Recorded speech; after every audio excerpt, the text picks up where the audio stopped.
समाज में, देश में बदलाव ऐसे नहीं आता है। हाँ, क्रांतिकारियों की शान गोली खाने और खिलाने में है,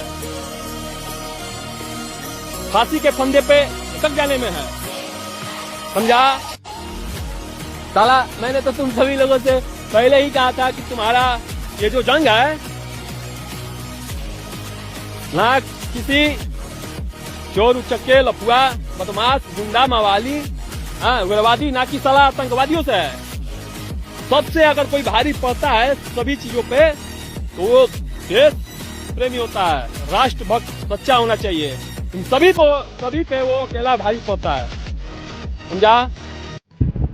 हथियार इनको दे दिया गया। अगर इसके बाद इन लोगों ने कुछ छल किया या झूठ मूठ का कुछ ऐसा भी कुछ भी किया तो समाज और देश के लोग आप समझना इसके बाद कि ऐसे लोगों का क्या इलाज करना है। अगर मैं जिंदा रह गया और ये सब मेरे साथ कुछ ऐसा गलत नहीं किया तो आऊंगा, तो फिर उसके बाद मेरे द्वारा भी छल ही सिर्फ किया जाएगा। सामने से युद्ध नहीं होगा, उसके बाद अगर छल करेगा तो छल ही होगा। इसी के साथ मांगे पूरी होने का संभावना अब दिख रहा है और समाज में और देश में बदलाव आने का भी संभावना दिख रहा है यहीं से। तो चलिए, हथियार रख दिया जाता है, लीजिए, भरोसा कीजिए। फालतू बोलेगा रे, क्या रख रहे हैं साला, फेंक दे क्योंकि हथियार इनको दे दिया गया। बिहार का लड़का भरत भूषण तिवारी, उस बंदे ने अपने गांव के लिए बहुत कुछ किया। अपने गांव में जो बाढ़ से आती समस्या उनके बारे में सरकार से सवाल पूछता, अपने गांव में जो हो रहे हालात उसके बारे में सरकार से सवाल पूछता।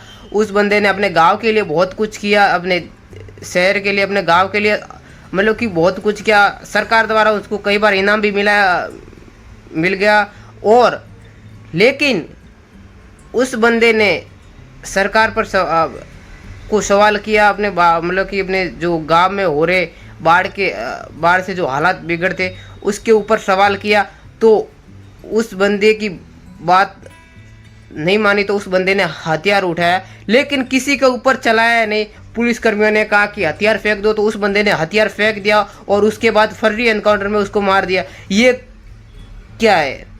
उस बंदे ने भाई अपने गांव के लिए बहुत कुछ किया। उस बंदे का ये कसूर था कि वो अपने गांव के लिए आवाज उठाता, मतलब कि ये क्या है भाई? उस परिवार को इंसाफ मिलना चाहिए, उस भाई को इंसाफ मिलना चाहिए जो भाई भरत भूषण तिवारी भाई जो शहीद हुआ है भाई, वो अपने गांव के लिए शहीद हुआ, अपने देश के लिए शहीद हुआ है। उस भाई को सैल्यूट है भाई।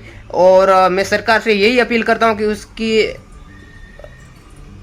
जो गांव के हालात है उसको ठीक किया जाए, उसके परिवार की आर्थिक हालत ठीक नहीं, उनको मदद मिल जाए। बाकी मैं ये भी कहना चाहता हूं कि जो पुलिस कर्मियों ने उसके साथ मतलब कि किया, उनको हत्या का केस करना चाहिए।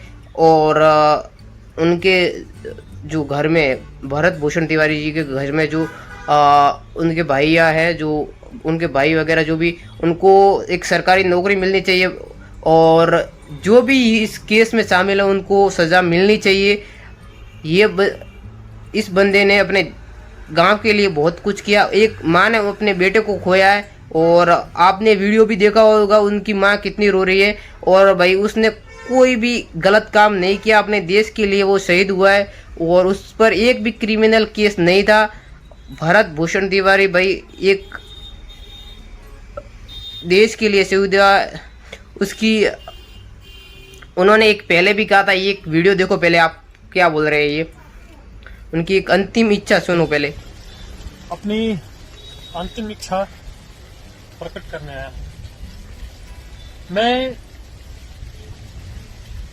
ये कार्य, मेरी जो ये अंतिम इच्छा है भाई, इस बंदे को पहले से ही पता चल गया था कि उसके साथ ऐसा कुछ होने वाला। भाई ये बंदा अपने गांव के लिए हमेशा खड़ा रहा और पुलिस कर्मियों द्वारा उनको फर्जी एनकाउंटर में मार दिया गया। भाई उन पुलिस वालों को पर केस होना चाहिए, हत्या का केस होना चाहिए।